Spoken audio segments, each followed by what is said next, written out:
जानते हैं कि नाड़ी एस्ट्रोलॉजी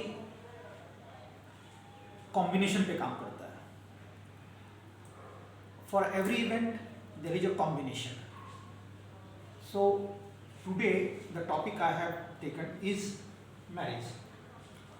रूलिंग प्लैनेट मैरिज का वीनस होता है, लेकिन अगर किसी भी प्लैनेट के अंदर 2, 7, 11 है तो वो इक्वली इंपॉर्टेंट हो जाता है मैरिज को फ्रक्टिफाई करने के लिए। इसलिए हमें जब भी मैरिज देखना चाहिए तो हॉरोस्कोप यानी कुंडली में तो हमें सबसे पहले वीनस का देखना चाहिए प्लेसमेंट, उसके बाद हमें देखना चाहिए 2, 7, 11। अगर ये कॉम्बिनेशन और वीनस कॉम्बिनेशन एक साथ आ रहा है तो मैरिज की प्रॉबिलिटी ज़्यादा हो जाती है।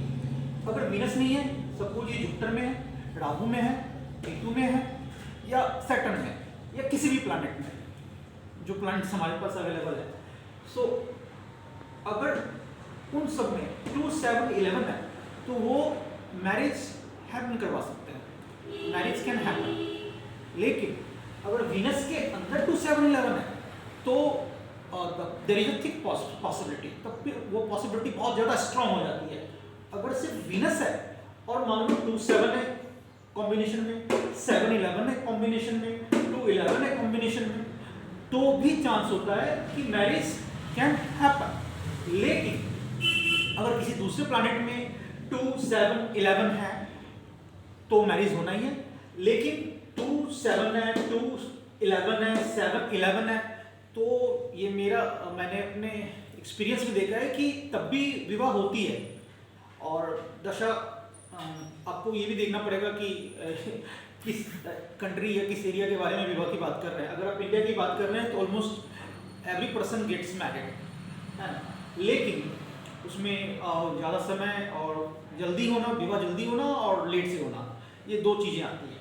इसलिए हमें ये ध्यान रखना है कि अगर वीनस के अलावा, वीनस नेचुरल सिग्निफिकेटर है मैरिज का, लेकिन वीनस के अलावा अगर कोई और प्लैनेट है जो 2, 11 रखा है, 2, 7 रखा है या उसने 2, 7 और 2, 11 रखा है, अगर ये कंप्लीट कॉम्बिनेशन नहीं है फिर भी वो मैरिज देगा।